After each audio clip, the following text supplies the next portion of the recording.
Okay, Kashi, Cash. let's start off. Kash, I apologize. Cash. I apologize. It's okay. No, I have to do that right away. Otherwise, with my name, like it's my fault if I let you mispronounce my name. Right. And then I have no problem. I do apologize for that. You don't have to. But I've known you for a little while. Cash money. I don't know what people when I say like that, they remember cash. Yeah, I think it got the ah from that cereal. Yes. Now the cereal company is younger than me. So I did the research when it first came out, and everybody I knew sent me like 50 boxes. But I don't know why they pronounce it that way, but they made my life a living hell. But thank you for the difference. As a man with another exotic name, don't you know, right? Isn't it? Tell him your name. So already people, if they don't get it right the first time, do you let them go off and say their own weird concoction, or do you fix it? I mean, now I just let them call me Cece instead. He's come to a nickname. That's wrong, camera. That's wrong. No nicknames. Well, I have an old friend. His last name is Shock. S-H-O-T. No, Shock. Spelled how? SCHOCH. Shock. Yeah, it's pronounced like the electrical shock. That's how. Shock. Yeah. Oh, that's. And I remember, and he went when he was a kid. But anyway, I first heard of you from Steve Delta, who, by the way, is officially nominated for an LVMA now in the spoken word as of today. That's fantastic. Very wonderful So, to hear. But I officially met you through Steve and the spoken word. Mm-hmm. And you are a professor here at Lehigh. I am. How long have you been teaching here at Lehigh and at Lehigh? I'm an alum from the early 90s. And I started teaching, I joined the faculty in 1999. So it's been 15 years. Wow. Yeah. Hardly seems like it. I started teaching here when I was 3. No, I'm joking. In all honesty, I can tell you love what you do just because of, catching you a little bit here and, in that rehearsal, it's, just seeing the expression on your face, you love what you do. Yeah. You love every second of it. Yeah. Now, you teach theater or? I teach performance courses mainly. So everything from introduction to acting to the advanced level acting classes. I teach classes in hip hop theater, which is my personal passion. I also direct plays for the Department of Theater, and occasionally teach courses in African American theater. So, but performance is my bread and butter. It's the thing that I was brought here to do. Now you said performance. Now, not just like sometimes half the time when you go to see a band, they're up on stage, stay in the same spot, etc. I've been to open mics where people go up there, they'll read, done. You mentioned the word performance. Yes. Okay, now what does that, because a lot of people might not realize exactly everything that encompasses. It's more than just you're reading or memorizing or reciting the lines. Yeah.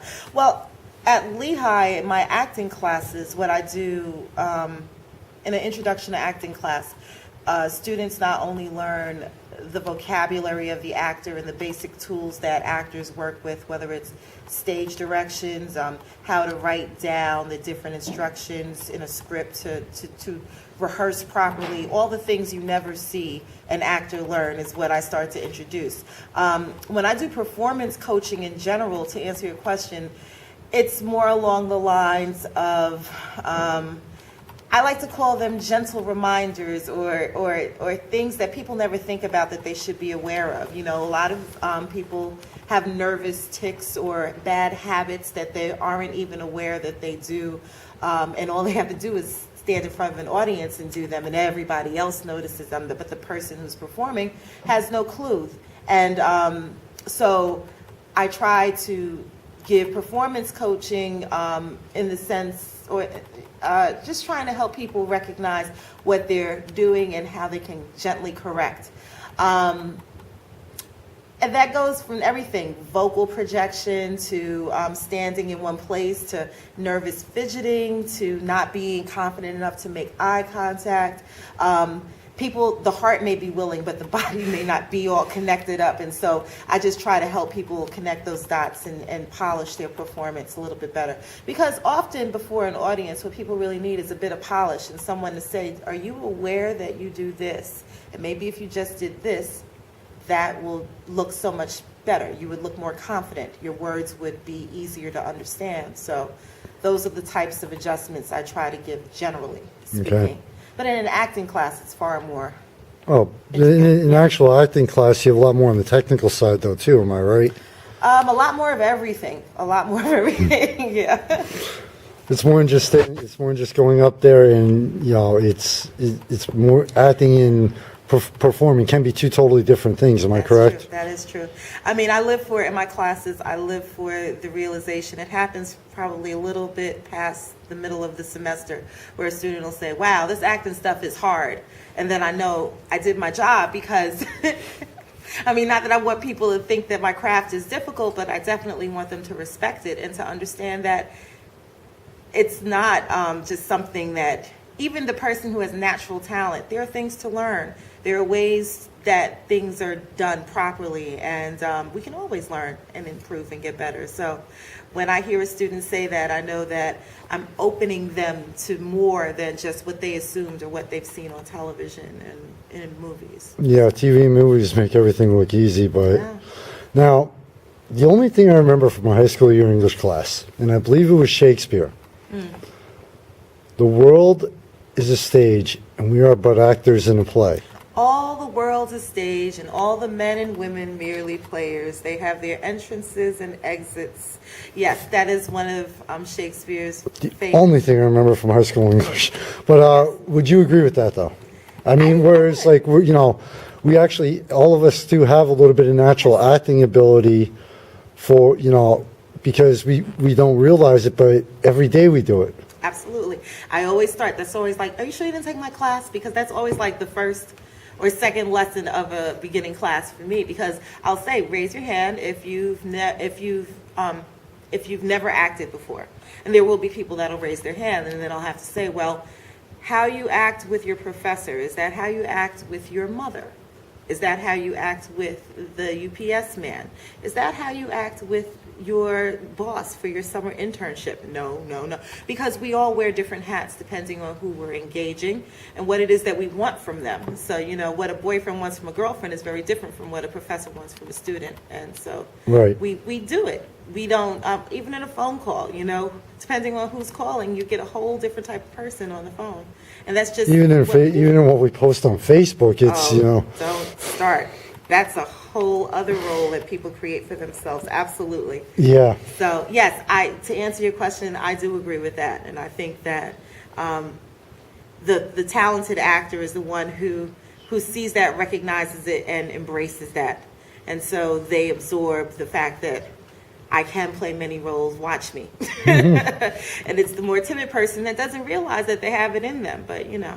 it can be brought out. Now, going back to something you said a few minutes ago, I've seen you actually more in the rehearsal, okay, and even backstage at the performance, where it seems like you go for constructive criticism versus just flat out saying, like, if somebody screws up, look, you screwed up.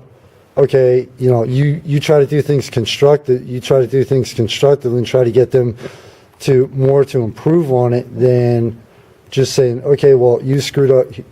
Here's where you screwed up. Here's why you screwed up. Yeah. Move on. Am I correct? It seems like that's more your style, your natural style. I mean, don't get me wrong. I do give correction, but I do, I'm a professional actress first. So I often teach and give feedback or criticism in the way that I would want to receive it. And let's be honest, I'm a sensitive person. Like, I don't want my head bitten off. I have the potential to do that with my students, but I think that, I lead with my instincts. And so my instincts are, you know what worked and what didn't work. You don't feel that great about it. I don't want to go stick my finger in that wound, but I do want you to know, despite that, these are the things that were successful. These are the things that, as you well know, need to be reinforced. There are times, you haven't seen me in all times, there are some times when I have to do that other thing, but you know, that's only after the actor has decided they refuse to listen. So I Yeah. have to say, hello,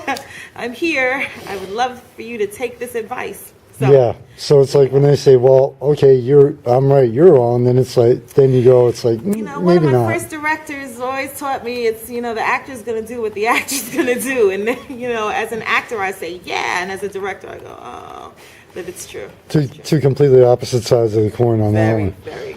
Now, you mentioned a wide area that you teach and that you actually try to help people out in. Mm-hmm. Unfortunately, my experience and my observations of you is very limited, but I think I've gotten a fairly decent, you know, feel for your style and everything. Now, with tonight, I noticed it was the first read tonight, Yeah.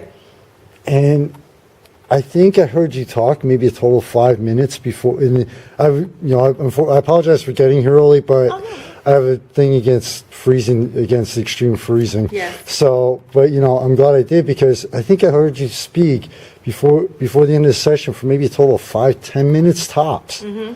So it seemed like everything, you know. Now, for a first read, did you get together with the students before that, or is it just pretty No. much? Last week we auditioned for the play, so that's what I was doing all last week, and I cast it by the end of the week, and so I gathered us all together before we scattered to the wind for our break. But that was the first time a lot of people met each other, and the instruction at the beginning of the read was, you know, I cast a very strong ensemble. It's an ensemble show, and so there's equity in that. And I just told everyone, you know, they're strong.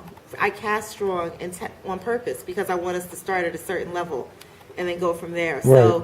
So everyone embraced that from the beginning. And I said, you know, let's attack this read through, you know, the way you did auditions.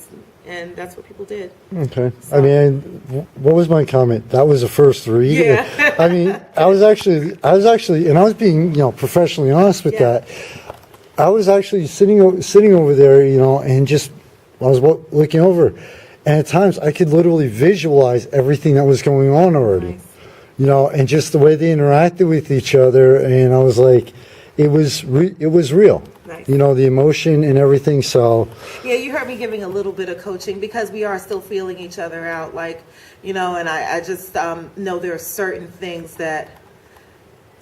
ways I want that script to push and the rhythm that I want the actors to pursue. So I was just gently giving that, but just listening and trying to confirm everything I heard in my head last week. And I thought I cast well. So Okay, now Okay. when is this play actually going to be? Our Lady of 121st Street opens at Lehigh University on Valentine's Day 2014, and we run through February 22nd. I have to get tickets for that. Yeah, maybe we can comp you.